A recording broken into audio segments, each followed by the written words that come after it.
What's up, people? You already know what's going on. Horns Down Podcast, Hall of Fame College Football Podcast, Sooners 360. You got me, Chris Mason, Jason Watkins. Obviously, we're here to talk about some news that's been going down. What's been going down lately in OU? Try to give you some tidbits, things that we've heard, things that we saw. But I think that we should definitely start with some of the new additions, some of the returns, all the rest of that stuff. But happy holidays, everybody. Hopefully everybody had a great New Year's, great Christmas, all the rest of this stuff. Hopefully you, as they say, filthy animals, did your thing out there on New Year's night. You know what I'm saying? I know Jason was probably out late on New Year's, but regardless, though, we got a lot of OU stuff to talk about.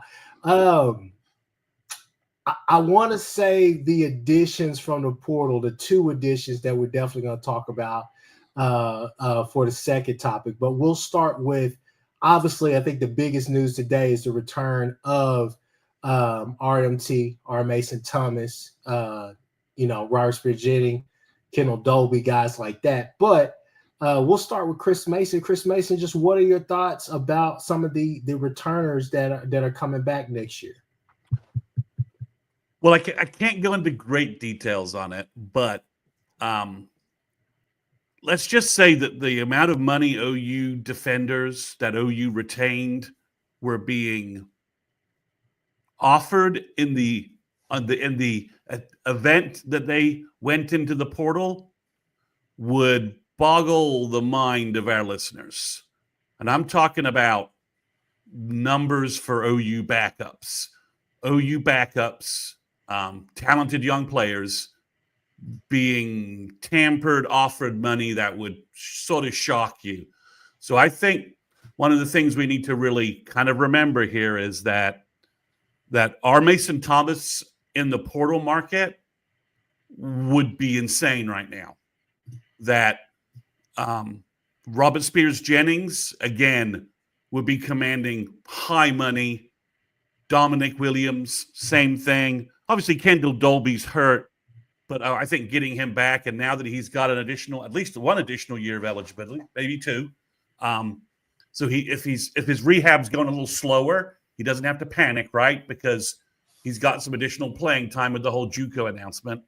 But I think, Chris, overall, I think OU has probably the best or number two front four in the SEC next year, at least preseason.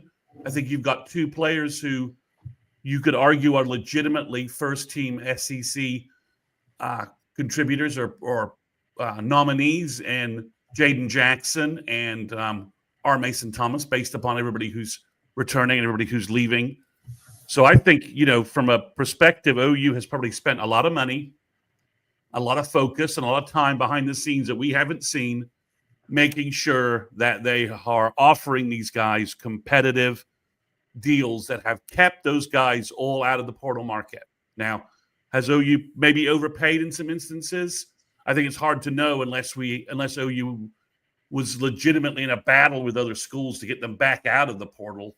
And I think we would have seen, particularly R. Mason Thomas, Robert Spears-Jennings, and Dominic Williams. I think OU probably saved themselves money by presenting them with improved deals and stopping them from getting on the open market. This is a case where you see this in the NFL a lot, that they'll rip up contracts and renegotiate them to save money. This is what, I think we've all seen Nick Benito and Marvin Mims having, good years at the Broncos at the tail end, right? And those are two players.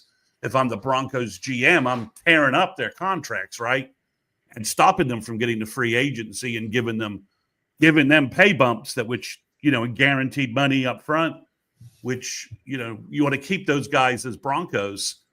And I think this is what having a pro-style front office is kind of what you've seen with OU's defense is the first example of a pro-style front office, right? Like, we don't want these guys even getting to the free agency market because we don't want to have to compete with all of the silly money that's out there.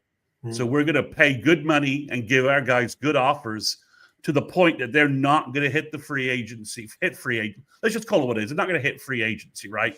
We're going to renegotiate their offers, and we're going to give them good offers and keep them out of free agency, which is the way that the good, the best NFL front offices operate. Right? This is what they do. They identify their best young players, redo their contracts when they're starting to get good, and don't let them hit free agency.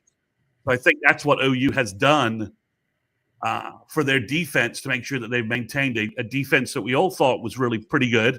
Didn't have an offense that helped it at all or complemented it at all. And you've got a lot of guys coming back. And, I think obviously losing Stutz and Bowman's huge. But you think about the upside of the guys OU's retaining and the upside of the guys in the two deep. I think this is what we've seen a front. This is where we've seen this sort of NFL free agency model being applied by the nascent OU front office. It's not built yet, but that's kind of the model they're doing. Yep. And I like the free agent acquisitions. We can get to them later. Yep. We don't want to talk about them too much right now, but that's my opinion of what OU's done is they've identified their guys, re-signed them, and stopped them from leaving in free agency or having to pay more in free agency to keep them. So I'll jump in here real quick, guys, wipe your feet. You know what I'm saying? Like on every channel, subscribe to every channel, do all those different things for us. Like I said, look, you got the Horns Down podcast, Sooners 360, and the Hall of Fame College Football podcast with Jason and the coach. Should definitely show us some love. Show Coach some love because I know he's on cloud 9 right now. But real quick before we let Jason go, I will say this right here. I almost forgot about Dominique Williams coming back, man. That's a big one right there. Simply because, and I'll say this and then I'll let Jason go. Year 2 is going to be better than year 1. Trace forward, people. Look at what G Baby has done. Year 1. Year 2 will be better than year 1. I think that you will see more production out of him. Still got to remember, this is a BV defense that is somewhat complicated. And even on that D line, the type of stuff that he likes to do all over. So that being said, Jason, what are your thoughts? We'll get to the acquisitions later, but what are your thoughts about all the kids that are returning to OU? Well, I think we'd be remiss if we didn't thank Zach Alley for clearing out of the Switzer Center so that a linebacker would actually take a serious look at Oklahoma again. And I also want to thank Oklahoma State themselves for agreeing to stay behind in the Big 12 to be OU's minor league program. That being said, huge deal for RMT to be coming back. I think that's the other shoe that really needed to drop for everybody to remain, to keep them from jumping off the bridge, some of them, but I think that it's a huge deal. This is a guy that got 9 sacks in his first real time playing. He just really hadn't been able to stay healthy for the first couple of years that he was at OU. And so for him to kind of step up and really do his thing this year, and you got to figure that he's going to go in there and really make himself some money in the next part of his career in year 2. And,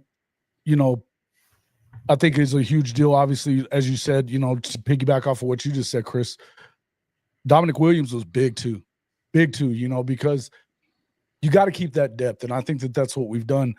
On top of just the fact that you did re-sign RMT, you got to remember, you still have PJ Adebawe. You still have Nigel Smith that I don't think anybody's talking about enough. You still have Danny Okoye. There's a lot of guys in those rooms that, for all the trash that people have continued to kind of talk about, guys like Miguel Chavis, maybe we shouldn't do that anymore because this guy is delivering on players, cycle after cycle. And so we'll get to that when we talk about the DN room because I want to focus on that. But I'll say this right here, and I don't want to get into an argument about it now. Save it for later. It's got to be early and often. It can't be in the last few minutes of the game. You know what I'm talking about. Everybody knows what I'm talking about.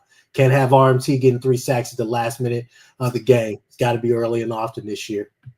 Well, to counter that just for a brief moment, OU playing with some leads would also help our pass rushers. Yeah, that's true. I mean, RMT not, can't make an impact if teams are, he can't make an impact, rushing the passer if teams are up 3 touchdowns and are playing 8-minute offense on us. We'll get to all of that.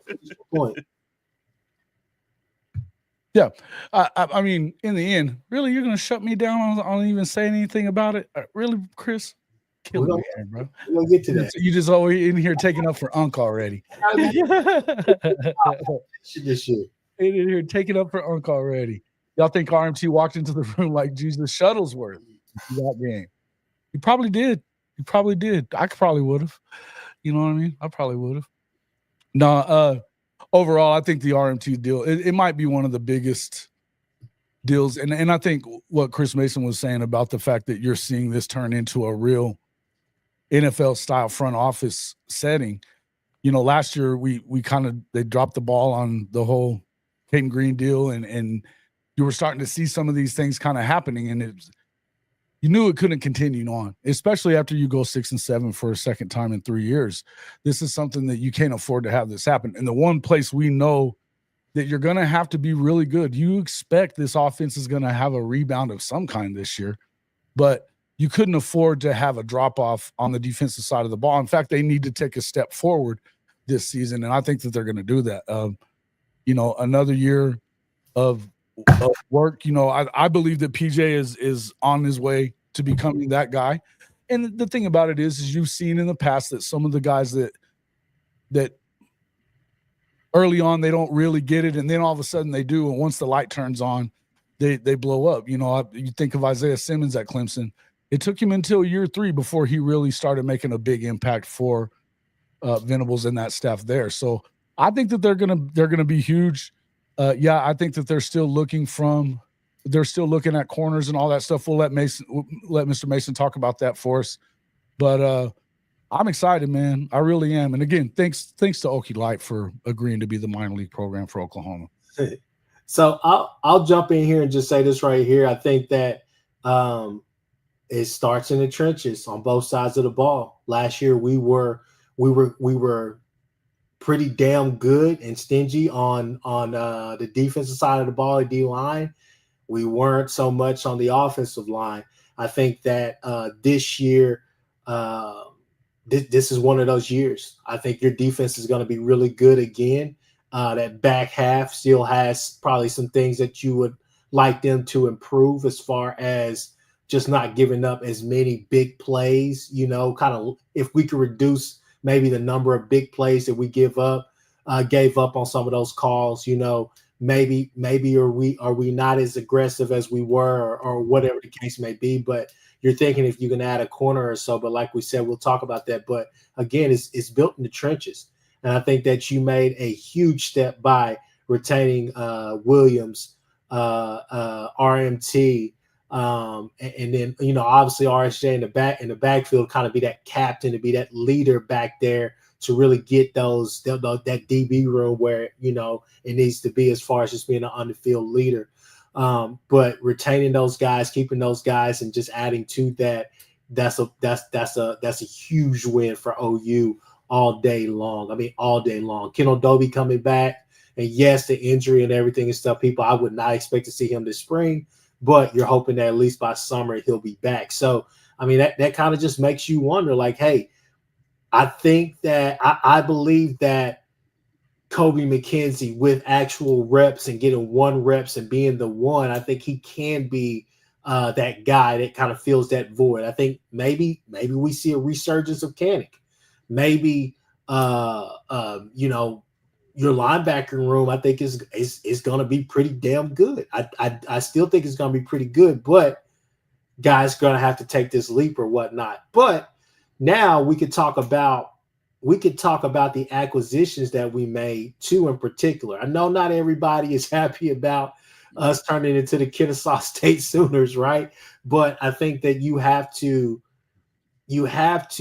take it with a grain of salt, knowing that this Arbuckle offense is a very explosive offense, and anybody can have the hot hand that day. And I think some of these guys you want to got is just for reliability, but I think these guys are going to be useful. But defensive side of the ball, let's talk about the recent acquisitions, and we'll talk about linebacker first. I think that'll be the easiest.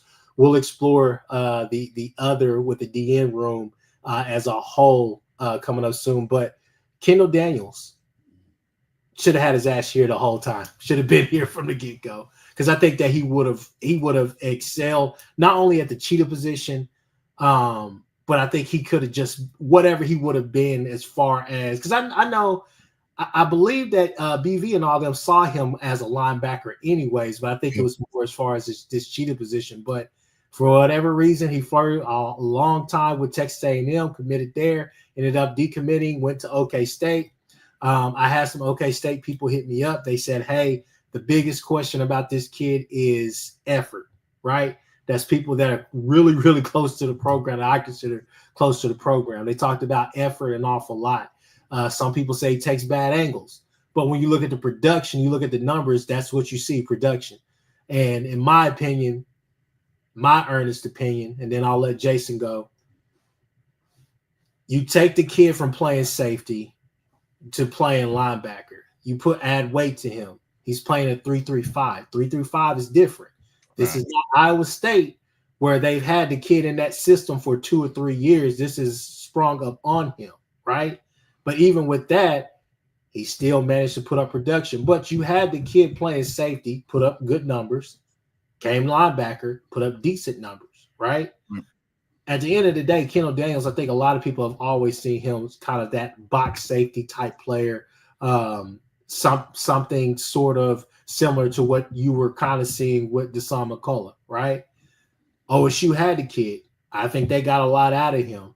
Effort is not something that I'm going to question about this kid coming here.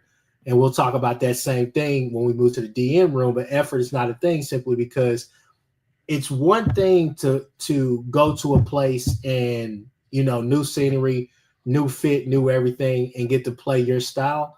But it's another thing playing for coaches that you grow to actually like and that you actually are cool with, not only inside of the on the field, in the training rooms, in the meeting rooms, all the rest of that stuff, but somebody that genuinely like you're cool with outside of this. You get max effort from that. And that's one thing I'll compliment Chavis on. And that's one thing I'll compliment Brennan Hall, Valai, guys like that we've been told this, that, and more. But I think you're going to get that from Kendall Daniels. So, Jason, what are your thoughts about Kendall Daniels coming to OU?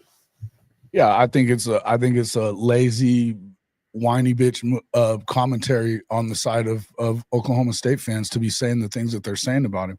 You have a couple of plays that they keep running over and over again where he gave up a touchdown and stuff. But, I mean, what part of that football team didn't quit this year is what I want to know. Coaching staff, Mike Gundy included, and they brought him back. He's the biggest quitter of them all.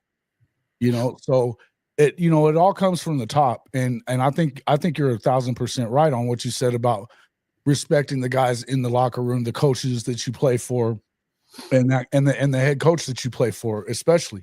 I think that, again, it's a lot of sour grapes, the same kind of stuff that you heard whenever you ended up getting Trace Ford coming over as well. Look, the bottom line is that Okie Light has proven that just what we kind of talked about all heading into Oklahoma leaving the SEC was that, look, you're not just going to show up now and win the Big 12. And they were just sure that was going to happen. What do? They go 0-9. They go 0-9. You can't even get them up enough to win a damn football game in a conference that no longer has Big Brother or Texas in it. So I just think it's a bad look on Okie Light, but it's not new. It's not a new look on them. Last time they were wishing injury, season or career-ending injury on Trace Ford whenever he left. Same thing with Kelly. With the softball program, it was it's par for the course for those folks up in Stillwater. So it is what it is. I think that he's a hell of an addition. He is. I think that Deshaun McCullough is actually a really good comp because this dude seems to be in the backfield an awful lot. they can send him on some stunts. He's going to do some things like that. I think he'll do a great job at linebacker, cleaning up his tackling, some of that other stuff. Yeah, I could see you wanting him to do that, but I don't think that. Again, I do not see effort being an issue with this kid. He's coming into a situation, playing in the SEC, a new chance to prove himself, and he's probably going to get quite a bit of playing time right off the bat. With Stutzman out, and also losing Lewis Carter, he's going to get an opportunity to step in and make some money for himself at the next level this year. If I may add some commentary before Chris Mason goes, he's a guy that helps you out where Deshaun McCullough couldn't. And love Deshaun McCullough. Was in the comments on the show and all the rest of that stuff this past summer. But biggest thing for me is just the fact that the kid, he's not going to get caught flat-footed. So some of those wheel routes, different things like that, he's shown that he can cover at a decent level. So I think that's a guy that you can say, hey, when we get into SEC play, deep into SEC play, and they're running some of these bigger tight ends or bigger this, bigger that, unless Dolby is there and Dolby is 100% or whatnot, you're probably saying, hey, we can use this kid and keep him on the field, and we can actually kind of go into these bigger sets opposed to, having to call an early timeout just because the personnel is not matching up. Now we got Deshaun McCullough on whoever their slot guy is, right? Their little fast guy that's just running down the field. He's not getting caught flat-footed on anything like that with a running back either. So he's a guy that kind of gives you that. He's at 240 right now, I believe. I'd like to see him between 225 to 230. That's just me personally. I'd like to see him kind of get a little bit of that quickness back. But at the same time, going in there with Smitty, if he pays attention to detail and does everything he needs to do with Smitty, I think whatever size he plays at is going to be fine. But Chris Mason, what are your thoughts about Kendall Daniels coming to OU? Well, I mean, I think, when it first happened, we hadn't lost Lewis Carter and Deshaun McCullough, I think, when we first talked about him, way back. And now with those two exits, I think he hits a nice sweet spot. I think he potentially allows you to maybe play Sam O more at Will or Mike and move Sam O out of the Cheetah rotation and get Sam O giving us more linebacker depth, which I think is the best move for him career-wise overall, because I think Sam O at Will or Mike could be just a beast. So I think there's the added benefit of that. I think he provides you, as you said, he can play what I like to call the big Cheetah role. He can also play Sam linebacker, because we do play bigger schemes and bigger, we're not just seeing five wides all the time. So I think, there's a way you can get Dolby and Kendall Daniels on the field. And if, everyone says, well, he's the lack of effort and, lack of motor. Well, that's not going to last very long with Skowski and Brent coaching him up, during spring. It'll be, if that's really a problem, then it'll be resolved one way or the other real quick. So I don't see the downside with it. Obviously, he's a senior. He has 1 year of eligibility. So that's if you want to say that's a negative, okay. But I think, he's had a lot of experience. He's played really well. He's got the frame and attributes that you want for the big Cheetah, for whatever we're calling the Sam linebacker these days in this OU 4-3 defense. So I think, Penn State really wanted him. We know Penn State's playing really good defense and putting guys in the pros. And of all the James Franklin issues I have, the guy running their defense isn't one of them. Their defense is rock solid. So, Penn State really wanted him. So I think I think he got over, I think he just kind of got over the fact that OU had burned him in the past and he'd been at OSU and took the rational view of what OU is, a program that has really good linebacker coaches, really good linebacker. The linebackers are featured, and he's like, and again, everyone says, was there some effort problems this year? As Jason said, they were getting punched by everybody. We saw some effort issues with our team during some of those games we don't really want to talk about, right? It creeps in everywhere. So I don't think that's much of an issue. And if it is, he won't play. I mean, you're not going to loaf and play for Brent. I mean, I did those two things don't add up, right? I mean, we all know that. So I think it's a good addition, especially factoring in the losses OU suffered in the portal. Gives OU some time I think it allows OU to move Samo to Mike or Will, or maybe a combo of the both, which I think is a big move for OU's defense in the future and for OU's defensive depth. So I don't. It's a win-win in two places, right? We get Samo in the right where he needs to be to maximize his great talent, and we also get depth at nickel linebacker, Sam linebacker, Big Cheetah. So it's a win. It's one of these win-wins. Like, it helps OU's roster in two places where you did worry a little bit after losing Lewis Carter and Desan McCullough. What would you do at will linebacker if something happened to Kip Lewis? And now your answer is, well, Sam Amasigo plays it. Does it now? And I'll lead this to the panel, but does bringing in Kendall Daniels, does it allow you to make Samuel more expendable as far as moving him back inside? Like, I mean, that's been the talk, but is this a move that truly allows you to do that? I think it does. I mean, you have Daniels who can, we've got Bogo and Powers who are both, Bogo's already 215? Yeah. Powers is 200, 205, or be 210 by the time we probably play next fall? Two guys who could, Dolby's coming back. You've got Jaden Hardy. Marcus Wimberly also could probably be 205, 210 as well, although he's already in absurdly good shape. I think you've got the players at Cheetah. This frees up Samo to now be your third linebacker. You've got that three linebacker rotation. You've got the players you need there. If for some reason James Nesta is not quite ready to be in the two deep, you've got a little protection there based upon that. Although, James Nesta could have a big spring and surprise us all. We just don't know. We don't know anything about his first. He was redshirting, so we don't know anything about that. But I do think it allows you to consider playing Samo more at Will and Mike, which I think he struggled at Cheetah. And to me, you put Samo at Will. I mean that hunts as far as I'm concerned defensively. I mean, that kid is physically a beast, and you put him there and let him eat reps there. I think that that really works. So to me, this is where the Daniels thing, I think accelerates and helps OU's overall defensive development. And I think that you don't see a comment here talking about Marvin Jones Jr., Kendall Daniels. Can they, in 1 year, make a seamless transition to BV system? I think they can, because I think some of what you have to look at, and I'm gonna go back and say a name that you probably haven't heard in a while, Marcus Stripling, right?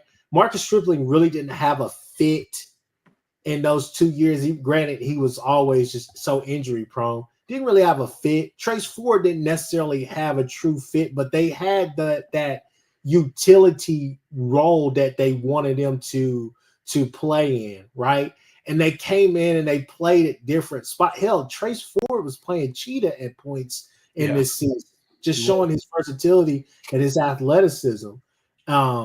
So, I mean, the thing is that they're going to find a way for these guys to be successful on the field. And I think what they'll do for them, especially Kendall Daniels, I don't think that they're going to put them in any awkward situations. And to be honest with you, playing in that 3-3-5 and kind of going and playing what really, let's be honest with you, he was a box safety there at OSU. He wasn't really – he played safety, but at times a lot they had him there close to the ball too. Saw him there a lot and saw him make – I did see him make tackles, seen him make some good tackles, some running backs coming through that hole. So the thing is that he's gonna be a guy that you can say, hey, don't think the game out like they were trying to make you. Be instinctual, be react, because that's what this BV system is on.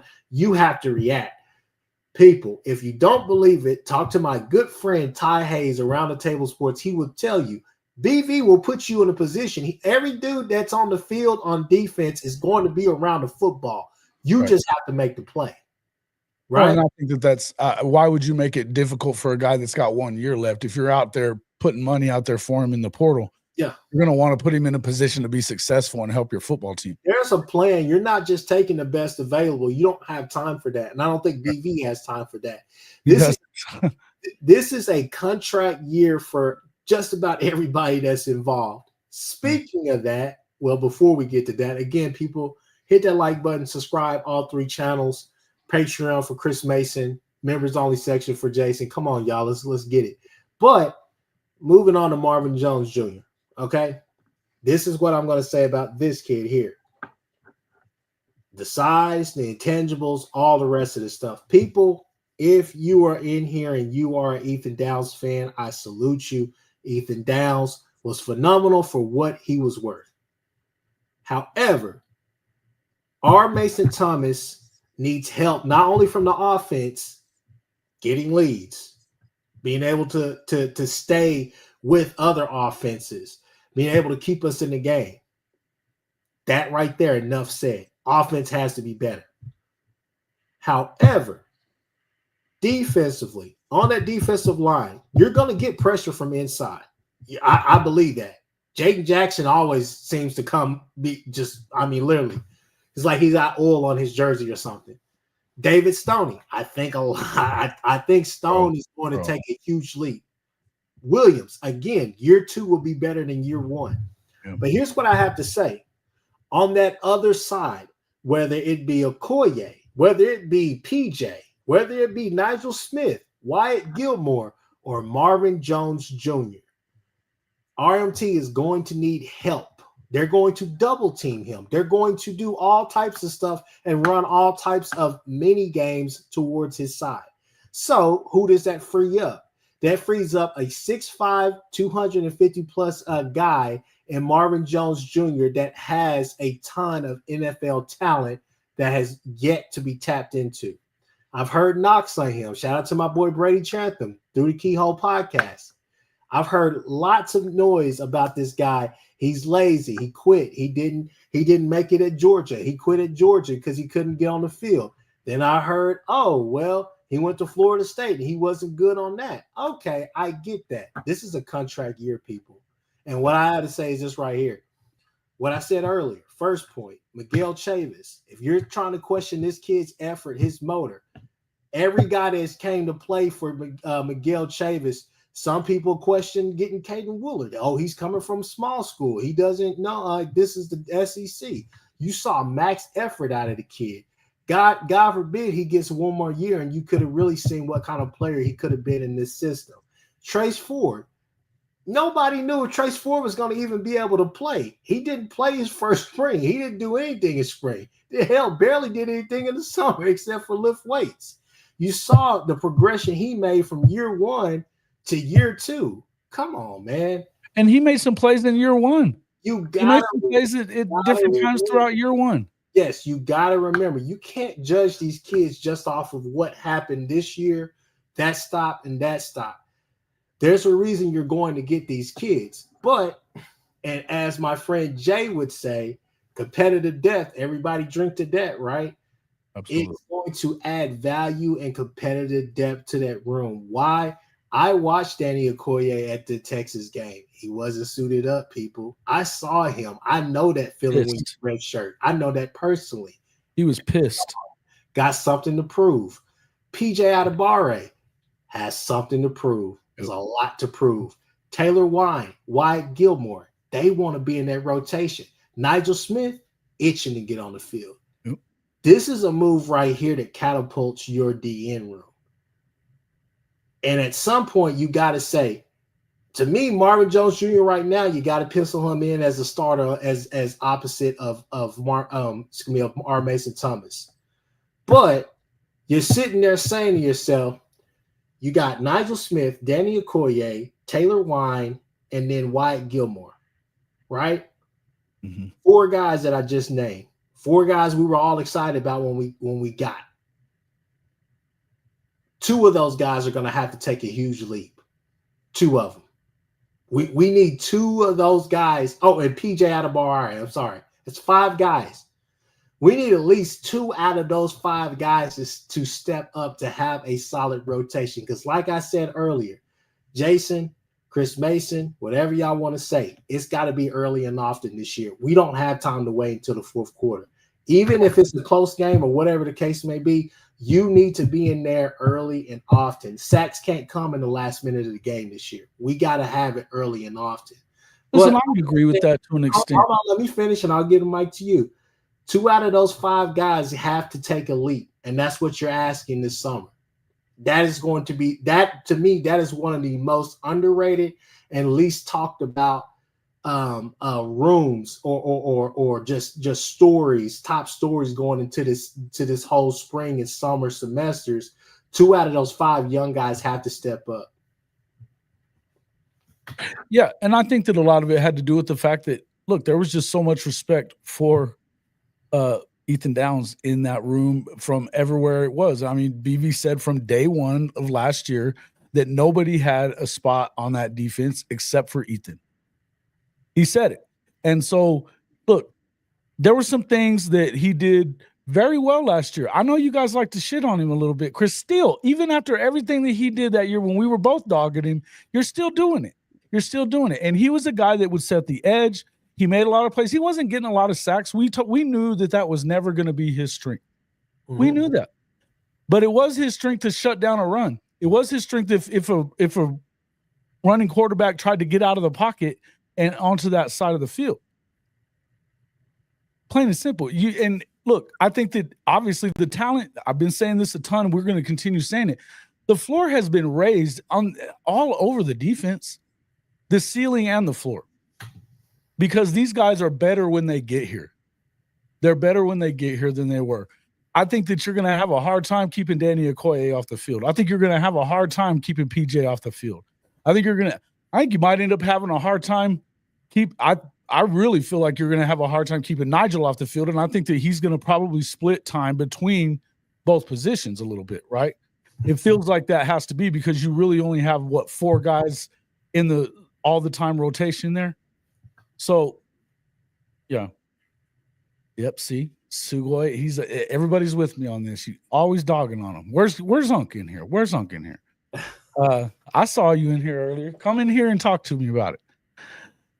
Bottom line, yeah, it was a master class against the run. These guys are doing we knew that he didn't have the speed and quick twitch to be able to get to the quarterback all the time. We understood that. But again, yeah, that run defense was important, definitely important. And he made plays at very timely. I mean, look at what he did that we kind of squandered against Kansas last year. He gets an interception, dropping back out of that position and gets an interception that they needed to get. Now, they didn't do anything with it, but, no more strays for Ethan Downs for me. None. So, yes, is it time for some of these other guys to step up and for us to probably lead the SEC in sacks? Absolutely. I'm with you. So do you not think that the DN room could be better moving forward? I think it can because there's more talent in the room. Yes, I just said that. So to me, the Marvin Jones thing is all about risk reward, right? Okay, so Ethan Downs on a shaky defense was a consistent performer the last 2 years. You knew what you were getting out of him, and there was a lot of guys that weren't playing that well, that weren't consistently playing. So Marvin gives you a much higher ceiling. Like if Chavis presses the right buttons motivationally, and Marvin sees that this is, as you would say, a contract year for him, if he plays really well, and he's got a defensive end on the other side that's gonna occupy attention. Teams now know who R. Mason Thomas was. Before it's like, who's that three initial dude OU fans keep talking about? Well, they now know, right? We know he proved it in SEC play. So to me, Marvin Jones Jr. is it's a risk reward. In some areas, OU's defensive end ceiling is sky high. I mean, Okoye, Marvin Jones, and PJ. I mean, that's three. I mean, Danny Okoye should have been a 5-star top 30 player in the country. He was that good out of high school. We know PJ and we know Marvin as well. So you've got three guys that, have 5-star type talent. Can Chavis push the right buttons motivationally and developmentally to get him playing? That's the question. I love the risk because if Marvin Jones can hit it and you can press the right buttons, what's his ceiling? His ceiling is 15 tackles for loss, 8 to 10 sacks, and 45 tackles. That's his ceiling, right? That was never going to be Ethan Downs' ceiling. Now, the floor is something different. He won't be as consistent playing the run as Ethan Downs will be. He won't. But you can get more sacks, more big tackles for loss, more plays. And if he starts rolling, that ball, again, same thing with PJ. If you can get that boulder moving downhill in the right direction, the ceiling is sky high. So I like the addition in the room. He's got 1 year. He's not going to hold back too much developmental time from everybody else. He gives us depth. We lost 3 guys that played massive amount of snaps for us. Woolard, Trace Ford, and Downs. So you add us, he's a veteran. He's played 3 years. Let's just be honest. OSU's defense and FSU's defense, other than both being agricultural schools, have a little bit more in common last year. FSU's defense was a quit. It was not just Marvin Jones that wasn't playing with a high level of effort. Once that team went in the tank, they quit on Mike Norvell on both sides of the ball. Wasn't like the OU roster where our defense pretty much played. There's not a game where I think they really quit. Not really. Texas game got a little bit out of hand, and I think they started trying to make plays instead of trying to make big plays instead of just trying to make plays. But I think Marvin Jones, we mentioned when he first went in the portal, this is interesting. I'd like OU to kick the tires on this, see where they are. He still had folks really wanting him. Penn State again. Texas, he went to Texas. Texas really wanted him. So this is a win. Did you spend a little coin here? Yeah, but this is the sort of free agency move again that successful NFL front offices make, right? Both Daniels and Jones, right? Pull them off bad defenses, get them coached up, and maximize their potential.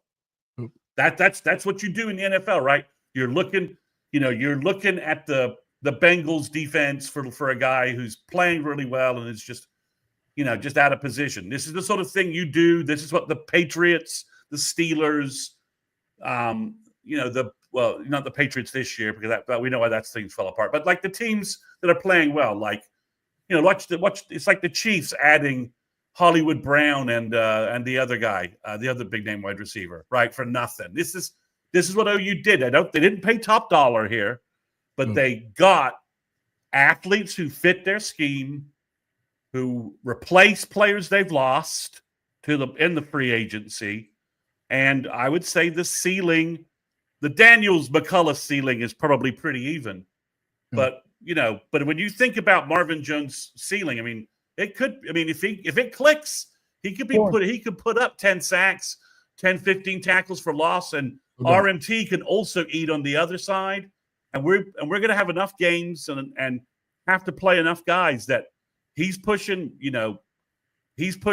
Then and then Okoye, Nigel Smith, or Tyler Wine. Personally, I want Wyatt Gilmore at blocking tight end. Sorry, you watch his high school tight end footage.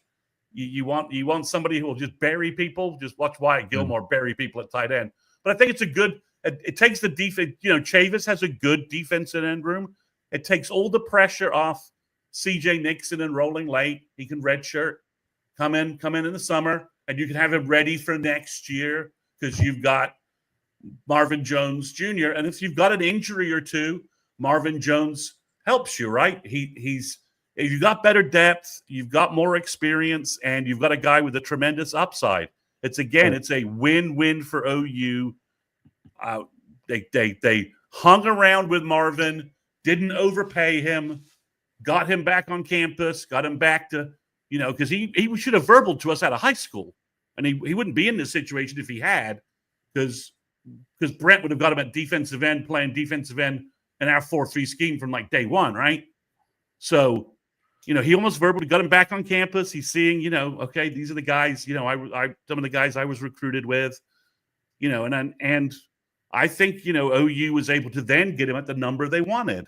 And that, again, is a sign of an effective front office. I just know that it's been too long, and hell, I hate to even date back to that, but it's been too long since we saw Benito and Isaiah Thomas at our edge being able to go get sacks. Well, that's where the competitive depth comes in too, like what you were talking about a few minutes ago. When you've got that many guys that want playing time, I mean, I can tell you when I saw Danny Okoye in the stands at the Red River game, he was pissed off about being one of those guys that ended up having a red shirt. Pissed off. You could tell he was upset about it. There was things that you've seen some things on Twitter where he's been emotional about it a little bit. These guys all want to get on the field. You don't think CJ Nixon wants to find a way to get himself on the field the first year, whether he comes in early or not? On the field, Jason, but like I said, man, we need production. That's the point, though. That depth is what iron sharpening iron is where it's at. And you can sit here and like blame all this on. I'm telling you, this is a year, man. We try. I think a lot of people. Where's all this negativity coming from is what I'm trying to get at. I don't understand it. You got to quit talking about this situation. Got to happen this year. Jobs are on my board. We can't sit here and do the whole coach speak each this time out for that. Jobs You're not going to get on the field unless you're performing. Is the point? There's enough dudes in that room that you wouldn't get on the field unless you're performing. And the problem is that these kids need time. They need reps opposed to just setting the edge and being consistent at what? When you go back and watch the replays and see how many times they're going inside and Ethan Downs just coming wide open. Nobody's blocking him. Did you lose a case today? Did you lose a case today? Factor. I'm just telling you, these kids needed reps. You're not getting them reps. You're the same person who said last year, you know what, man, Jackson Arnold should have been getting reps. He should have been playing. He should have had this. He should have been that. Now you're not saying that. Where's that Jason at? Who was saying that? I said that he needed to get reps if they were going to be planning to play him without fail and I was also the one that said you better keep Dylan Gabriel around while you guys are like, nah, get his ass out of here. He can't even throw. All right, let's not relitigate that particular story. But I think you saw how look. I think again, Ethan played well. He gave you. You knew what you were getting down in, down out. Right. We don't have that this year. It's a chance for Chavis to move the needle a little higher, a little more impact plays, both tackles for loss and sacks from both sides. It's a chance to, you've built up. Chavis done a good job recruiting the defensive end room, right? Let's just call it what it was. He's done a good job there. Okay. If you say he hasn't, you've got some weird agenda against him, and I don't know what, right? Yeah, what is it, Chris? What is it? Anyway, so you got some weird. We got to see it this year. It's got to be developed. And his guys have improved. His guys improved year over year after we got done with the whole Grimes nonsense at defensive end and some of that stuff. Just like linebacker got better once we no longer had a 6'4", 250-pound defensive end playing middle linebacker, right? So once you want, the Brent's first year defense, just throw it out, right? It's a mismatch of the wrong pieces. If we'd had NIL today back then, if we'd had that in place, OU would return Isaiah Thomas, Nick Benito, Brian Asamoah, Jalen Redmond, and probably Winfrey. And then that defense would have been entirely different. It would have given Brent a year to get his other guys in and bought him a year of, you lost all of those guys who are now all playing in the NFL for the most part. I mean, even Deshaun White's on an NFL roster right now.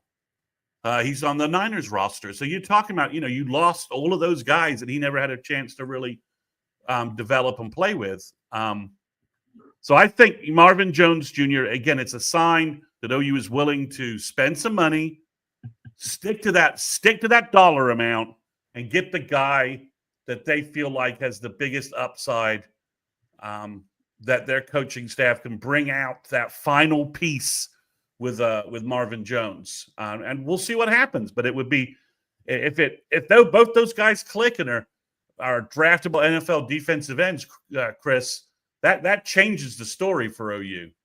I mean, it does. I mean, the linebacker story and the safety story we'll get from Stutz and Bowman changing things around.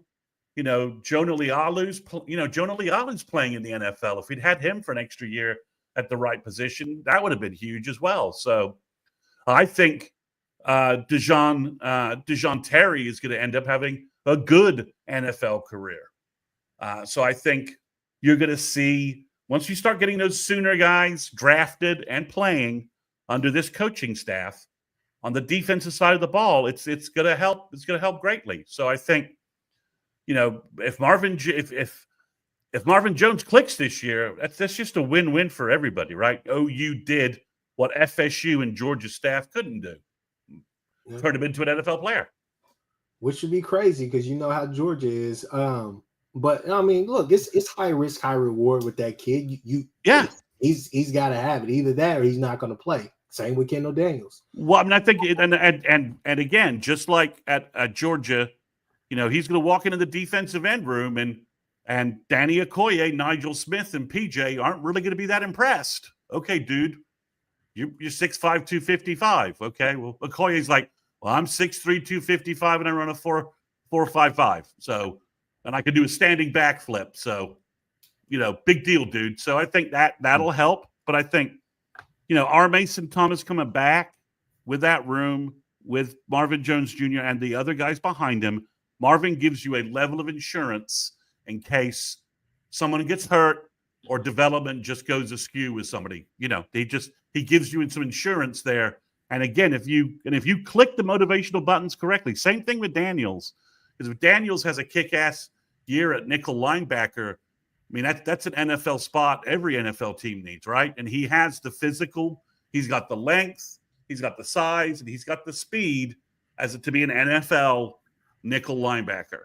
So again, if you click and get all those motivational buttons going right, then I think it'll work for you. These are both two really good, two good gambles. But I think OU's not done yet, and I think we need to talk about the other name that's floating out there. That's not quite that's floating out there. So go ahead, Chris Mason. Yeah, what is that name? That name would be Owen Waffle. From Michigan, 6'2", 6'3", 298 pounds. Chose Michigan over OU.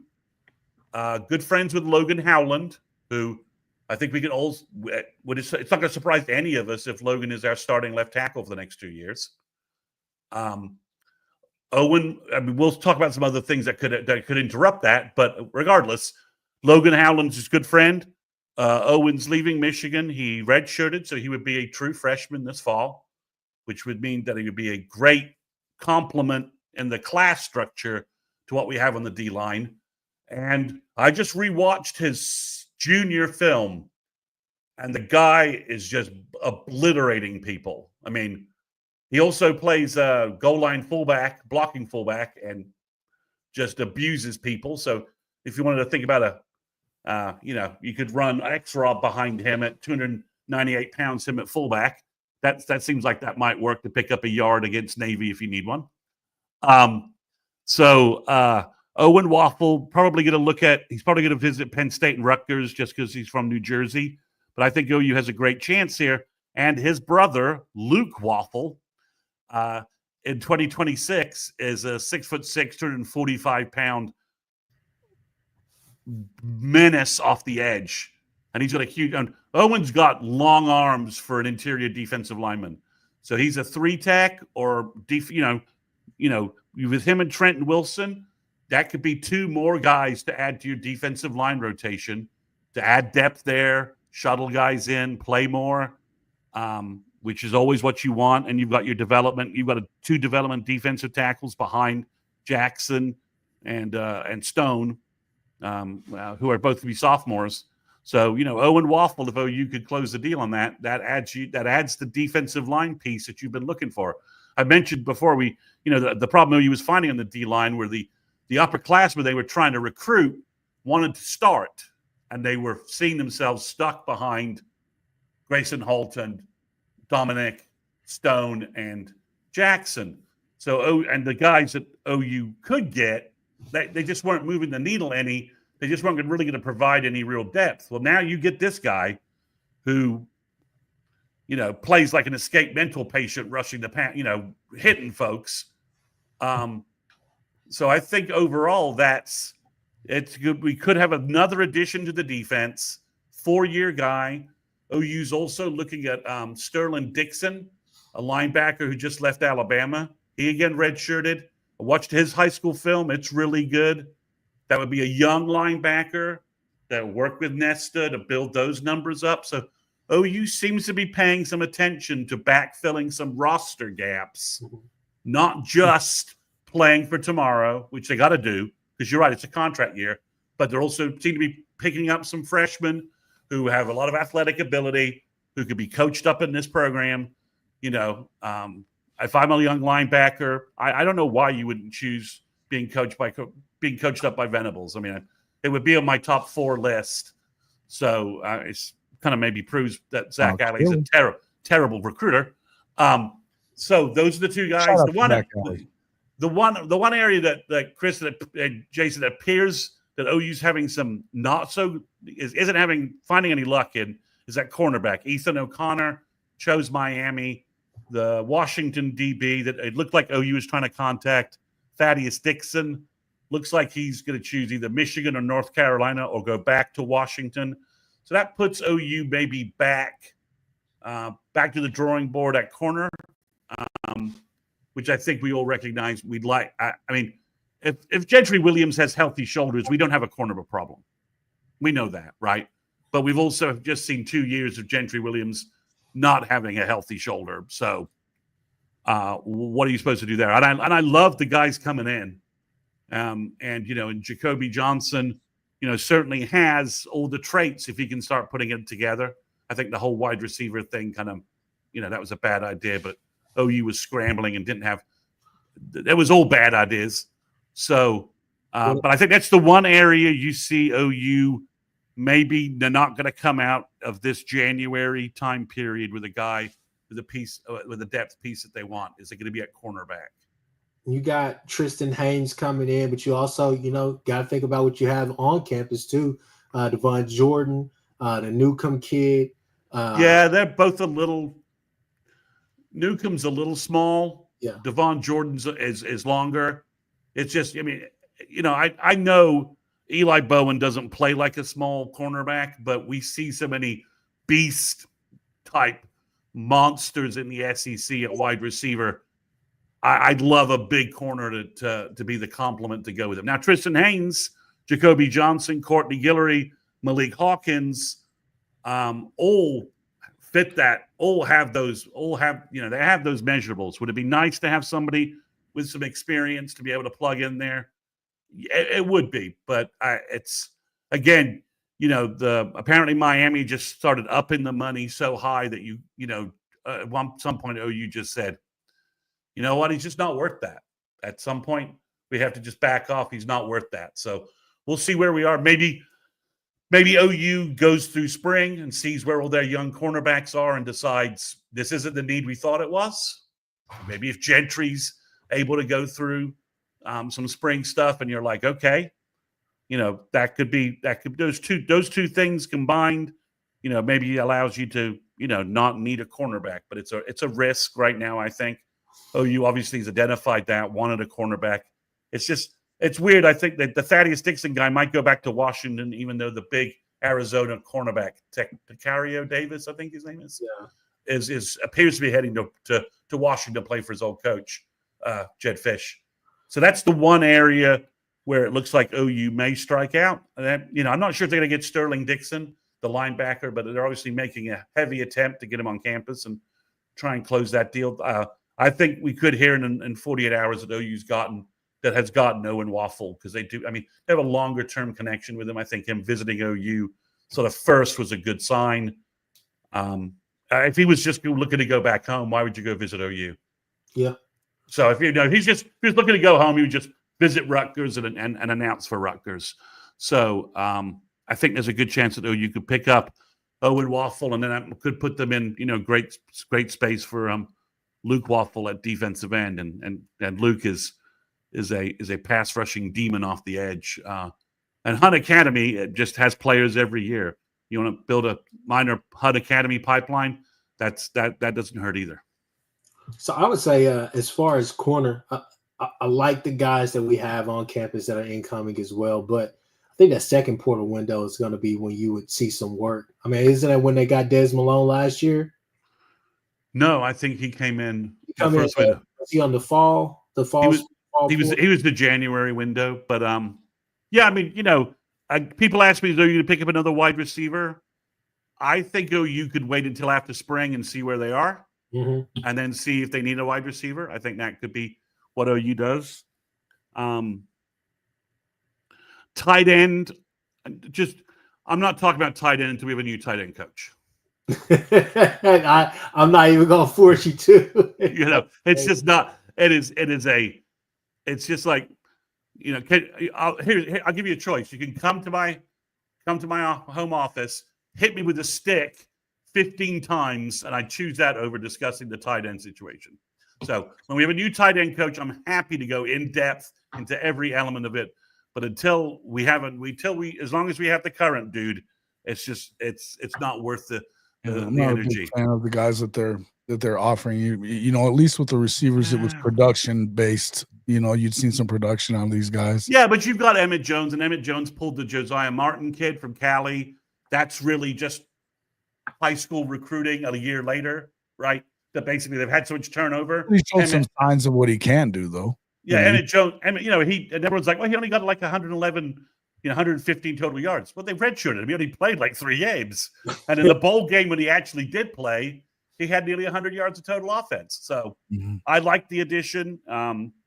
It's Dallas high school guy that I like keeping those connections. Generally speaking, we should only be signing wide receivers from Dallas, from Texas and Oklahoma, right? There's enough Texas wide receiver talent that we should really, between them and the Mason James and the Elijah Thomases that come up and those kind of guys, that's what we should do. But I think wide receiver is a position they look at. And again, I'd love tight end gets another look when we have a real tight end coach. Is this true what Zofix is saying? JJ is staying on staff until next year? No, I don't think so. Everybody tells me no, but who knows? Until he's gone, he's not gone, right? It's like Mike Stoops, right? Mike Stoops was fired like 15 times before he was actually let go. According to, people insisted and told me, Mike Stoops is gone. I'm like, okay, all right. And he would still be there the next week. And I'm like, okay. What does your source say now? Well, I'm like, okay, same thing with Jay. My sources say he's gone. He will be not on the staff. Sooner in Texas. I'd love for that to be true, but I just don't know that it's possible.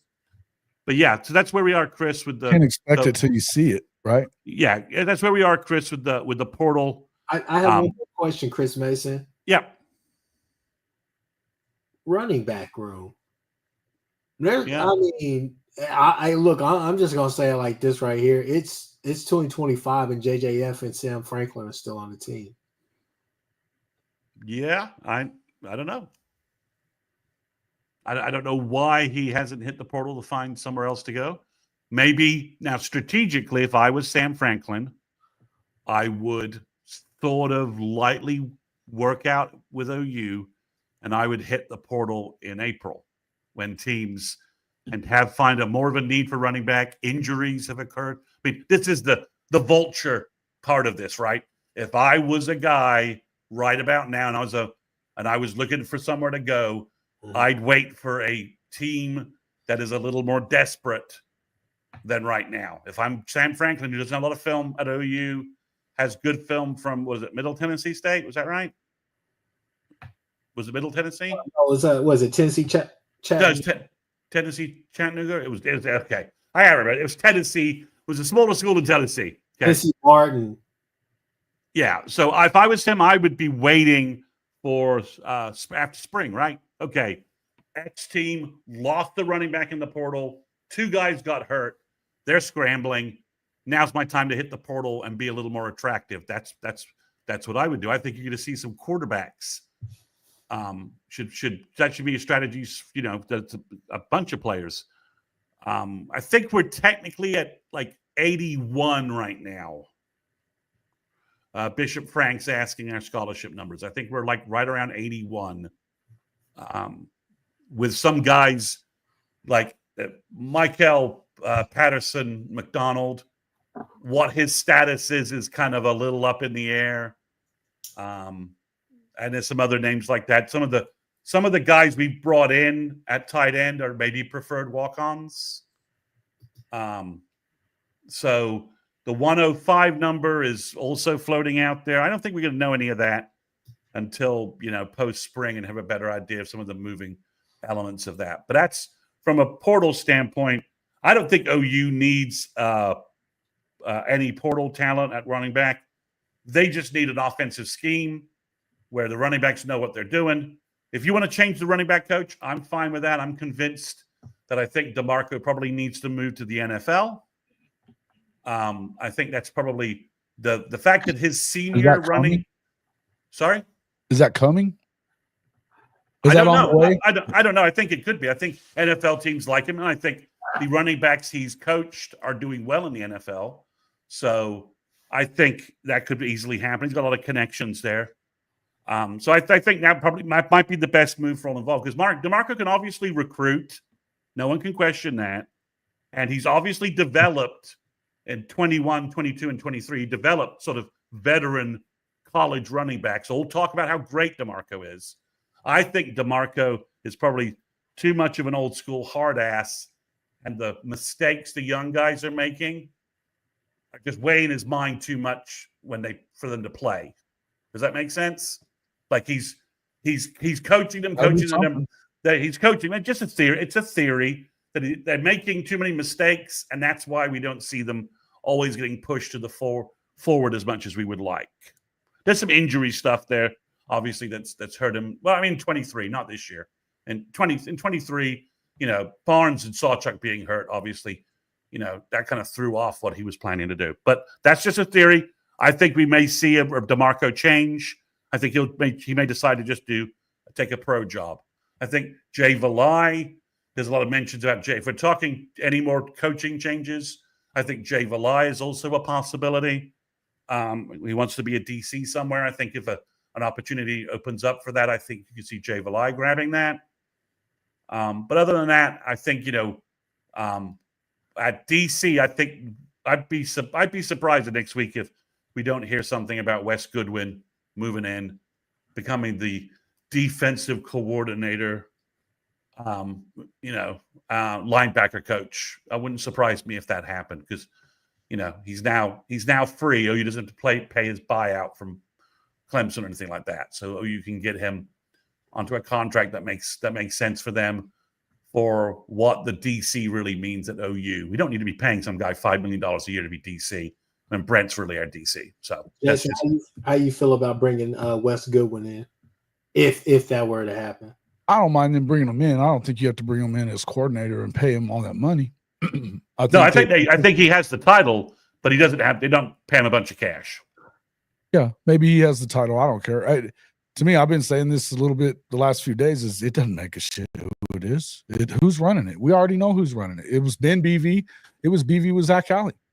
We know that Alley was wanting to run a lot of 3-3-5, and he wasn't going to do it. So let's just be real about it. His ass is on the line here. You think he's going to hand this off to somebody that just got fired? Probably not. No, he does have a lot of connections with Goodwin. Goodwin knows the scheme, so it would be the things we need. The things we need Goodwin to do as DC or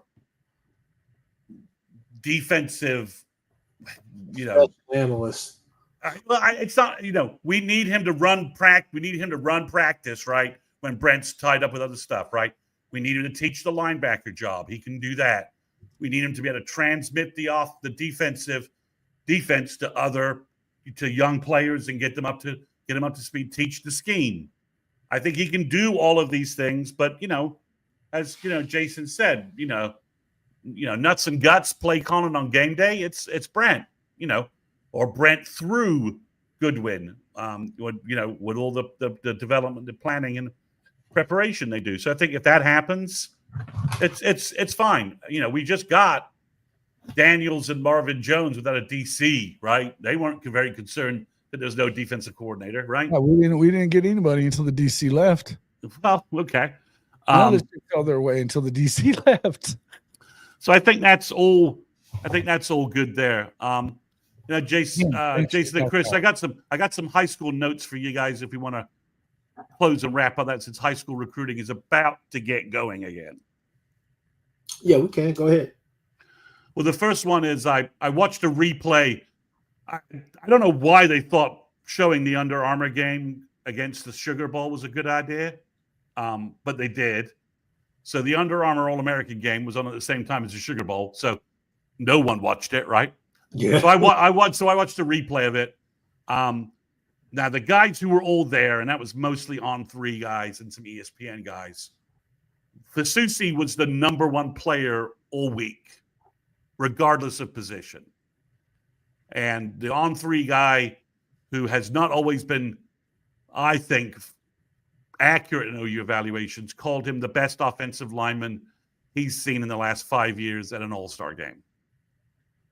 He said he lost one rep all week in practice, and he was consistent and dominant at left tackle, right tackle, played both, and handled a bevy of highly regarded pass rushers with relative ease.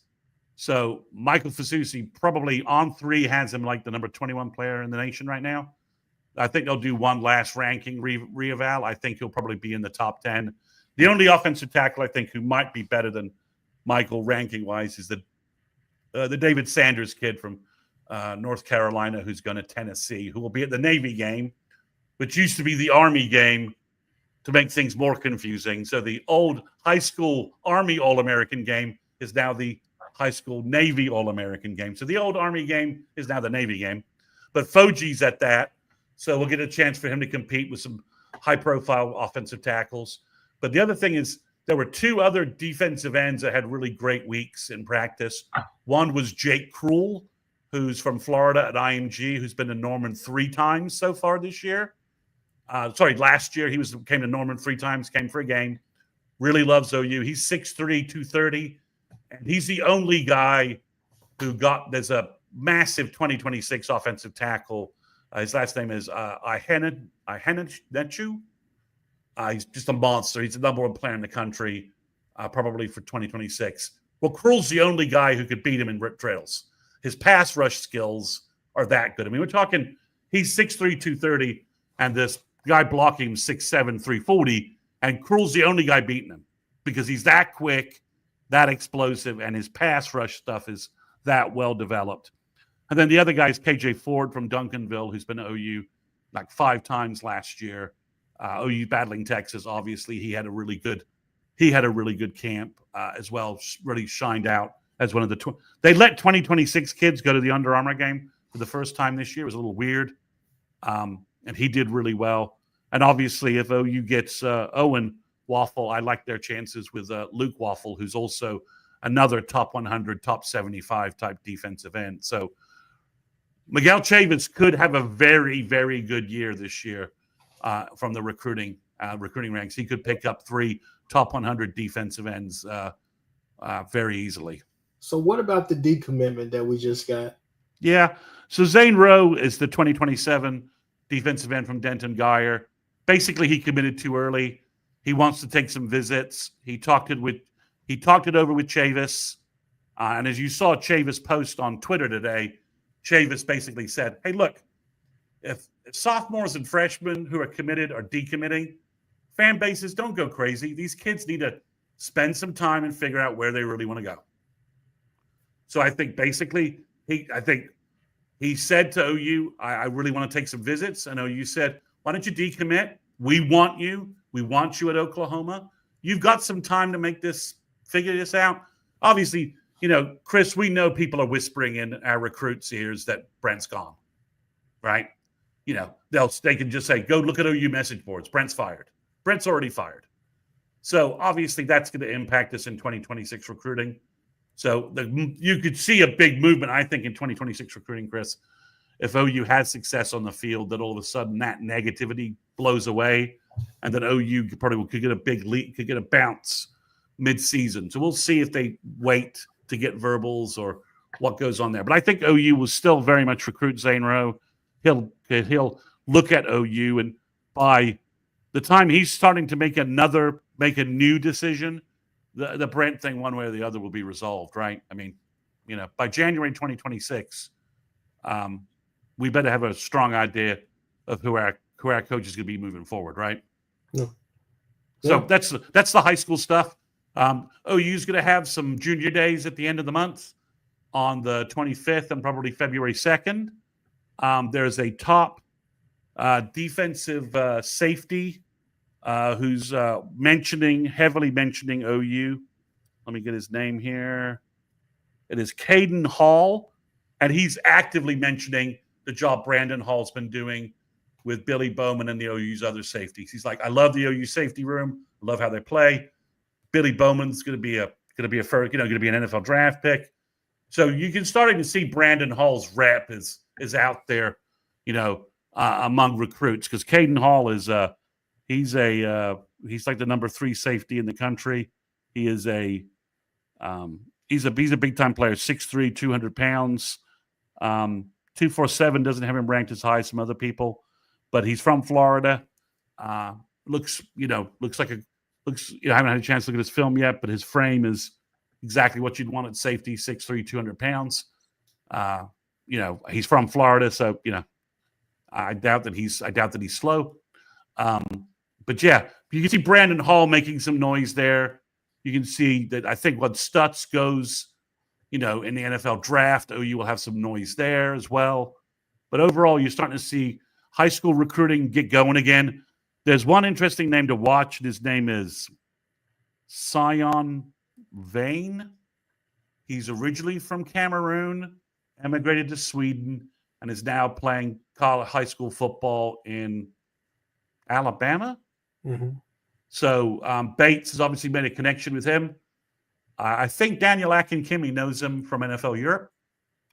So he's a big kid, 6'5", 310,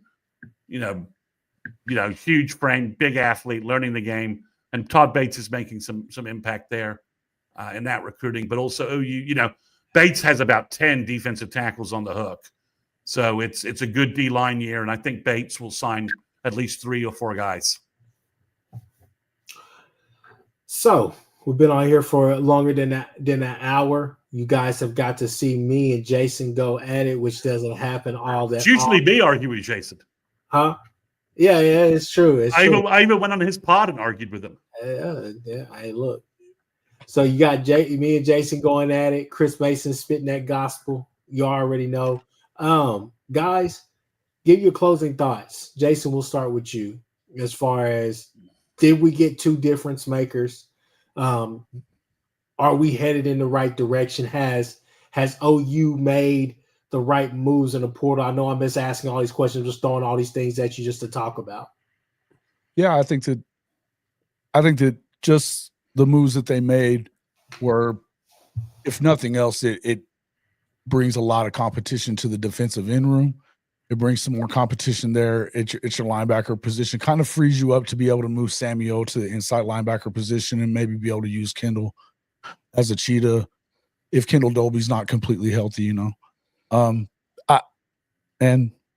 the way that I look at it, this defense is just starting to kind of find its legs.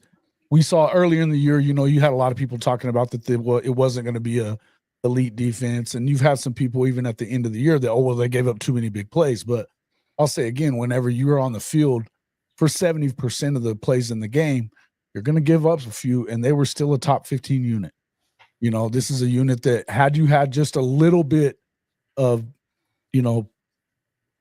complimentary football, that we talked about, just a basically even just kind of decent offense, you're probably a lot better off. You go 6-6 for the regular season in a season that you probably shouldn't have. You know what I mean? With all the injuries, with all the, craziness that was going on within the offensive room, you still got people. Why is Joe John still not fired? Why is, Seth Luttrell, it took too long to fire him.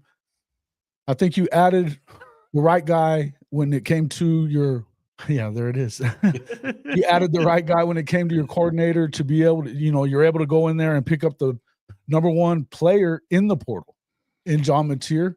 You've got a good player already in the room in Michael Hawkins. They can battle it out. And you expect probably it's going to be Mateer that's going to end up with that job, but you're going to have two guys that can play. And you've got receivers that, guys, I think that if you take a really good look at who they have brought in as receivers, yeah, maybe they end up picking somebody else up down the line. But it was a pipe dream to think that Zachariah Branch was coming, because there's no room for his brother to get to play. There was just no room for that. There's too many guys and you're not paying him either. Right. You're not going to pay him to do that. And I think that you ended up, we said this a bunch, but I think Giovanni Gibson, the only reason that he wasn't already a SEC Division I receiver is because he had a little bit of some issues whenever he was a high school kid. He was running around with the wrong crowd, but he's the guy that put up huge numbers, huge production. If you don't even need probably half of that added with Burks doing something, Jaden Gibson doing something. You've got some guys. Elijah Thomas looks like he could be that dude. In the end, they don't really have to be a top 10 unit. What they have to be is a unit that can stay on the field, push out some 10-play drives, get enough points on the board that when you do have a 10, 12, 15-play drive, even if you don't put points on the board for all of them, you're keeping your defense on the sideline and able to kind of, help them to kind of take that next step forward as well. I think that you have all the talent in the world in the room. Obviously this is a season that's kind of make or break for Oklahoma and Brent Venables, but I would just tell you that in the end, this defense is going to be easily as good, I believe, as it was a year ago. And all you have to do is just be marginally better on offense, which it's a low bar to be marginally better on offense, to be quite honest with you. So I think you're going to have an opportunity there. Now, the schedule is grueling, which obviously, Benji, you wouldn't know nothing about that. But, it is what it is. And I think they're going to be okay. Chris Mason? Well, I think to echo Jason's point, let's not ignore, they got the best player in the portal at the most important position in football and at the position that OU needed to upgrade the most. So most impactful, best guy by a wide margin. The other quarterbacks out there, Mateer is better than anybody else in the portal. It's not even close, in my opinion. So you factor that in with and you factor in that he's playing for his offensive coordinator of last year. So you factor that what he can do to help install this offense is significant. I think if he will allow it and we can get the time, that Ben Arbuckle will turn Mike Hawkins into a great college quarterback. But just based on what we saw in the Navy game and all the things that Arbuckle will do and transform for him, I just hope we get to see it. But I do like the additions on the offensive line. Simmons is really good, and then the Balanco kid can play left and right. We needed more tackles. We got 2 tackles, and our tackle depth is much better.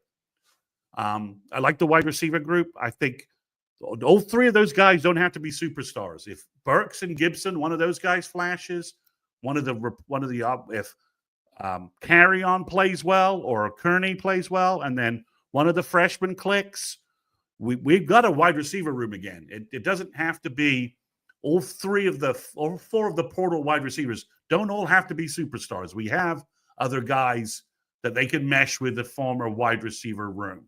So I'm less worried about that. Not talking about the tight end position. I love the fact that OU kept the defensive difference makers that they needed to. And I love the 2 additions now. If they add Owen Waffle as a third, I think would be another great addition. Again, the risk reward with Daniels and Jones is high, but if you hit, you potentially will have a better defense than last year. Because if you hit with Jones, you could have more pass rush, more big plays. But Jason's biggest point is, with how bad our offense was, our defense should have been like ranked number 50 in the nation, right? With how much they were out on the field and how little coverage they got from our offense, our defense should have been like ranked 50th, right? Should have given up more points, should have been in less games with how just god-awful our offense was. But if the offense can make, a 50% improvement, go from Jason, did we end the year like 125 or something, or 119? Probably something in the high teens? In like scoring offense, yeah. I think it was like 117, 118, something like that. And we were in that range from a whole bunch of offensive stats, right? Yeah. So if you could just get in total defense, I think you were in the 90s, but it was still bad. Total offense, you mean? Yeah, total offense. Sorry, total offense. But so Chris, if we can I think the pieces are in place in Norman to get to a top 45 type offense, top 50 offense. And then if you have that with the defense, which I think could look statistically and play better, maybe not actually be better. Does that make any sense? Just because the offense is better, that they're less vulnerable, they're out there less, they're able to attack. They're able to attack offenses more with some leads. It's just the different, changing that whole structure of having a competent offense and what it does for the defense it's the Alabama game, right? That's the template, right? So I think the defense may not be actually better, but could look better and be statistically better because the offense is just it's complementary. It's you just how you change the numbers on things, right? So I think this, everybody's like, we're already picking up, I don't care where our kicker and punter come from. They could come from Tarleton State, Case Western, Wiley Post, the Colorado School of Mining and Technical Engineering, Alaska Western. Because nobody knows shit about punting and kicking anyway, right? Yeah. Let's just be honest. Nobody in our fan base really understands the technical aspect. Where did Elzinga come from, right? Give me a break. So the fact, and I think the Liam kid is going to be the kicker anyway, the Oklahoma City kid that he redshirted. So I think he's a backup kicker, and Kennesaw. So I think, the only question, which I don't want to talk about, is what are you doing at tight end? As soon as we have a new coach, we can talk about that and talk about what's going on there. So I'll just jump in here. Last couple of comments. I think we're moving towards the direction of being able to play complementary football. Get back to that. How good we can be. Not necessarily sure. Gotta read tea leaves. Gotta hear it. Gotta see it this spring from a couple of guys besides who was it? Burks that went crazy last year. It was like the only one. Want to see other guys and want to see material. Well, Jaden Gibson had nearly 500 yards in 23. Yeah, that's true. Right? That's if Burks and we have 3 or 4 wide receivers. 13 catches. Exactly. So not to interrupt you, but I think you're right. Okay, Chris, go right. Keep preaching. I'm just saying, keep preaching the good word. The portal season has not been the disaster. No, some of our fans have thought it has been. But patience. We said that to start the show when I was talking to Jason. Patience. I think that's the biggest thing for this spring and summer cycle is patience. I think it's going to come together. And I'm hopeful that it comes together. It's got to be. They got to show it. Look, I agree, people. Overall, it's got to be better. We were sitting here arguing about Ethan Downs and the defense. Defense was not your issue last year.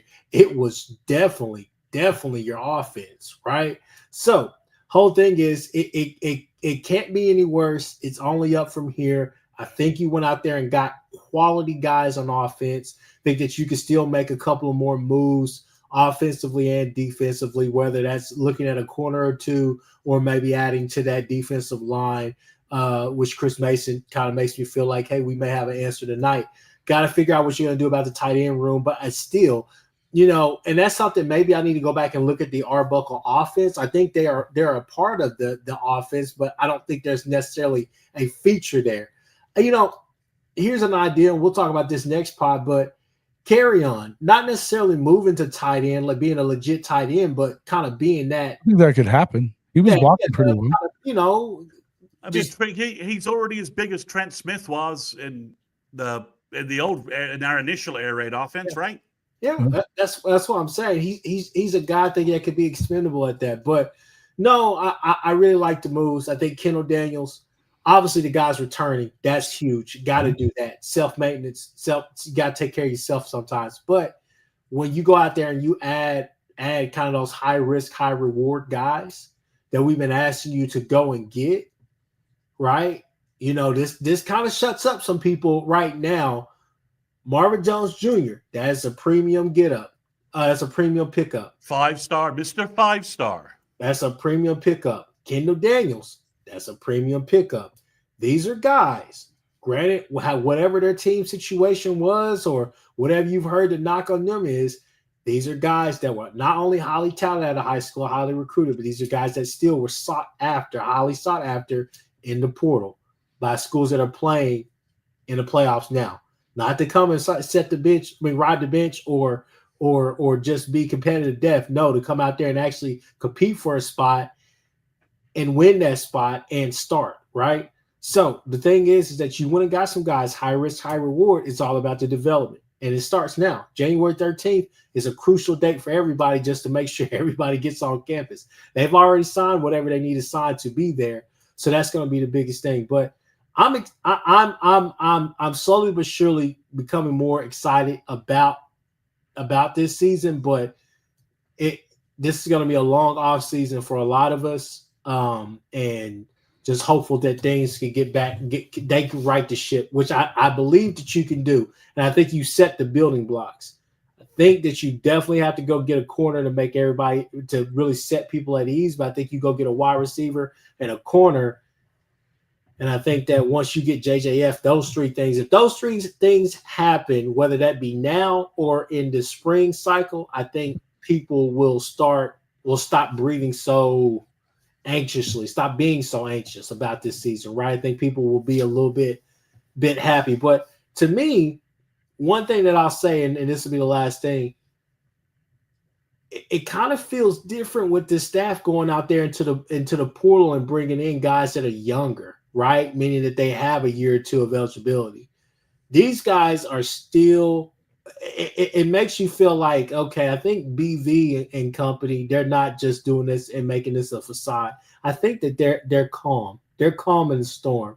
And I think they know this is a contract year for all of us. But at the same time, we're still going to recruit. We're still going to keep our culture. We're still going to do the things that we know can make us successful. So I think that gives me some confidence in what's going on there at OU. So that being said, people, let's these gentlemen have anything else to say. Like, subscribe, do all those different things.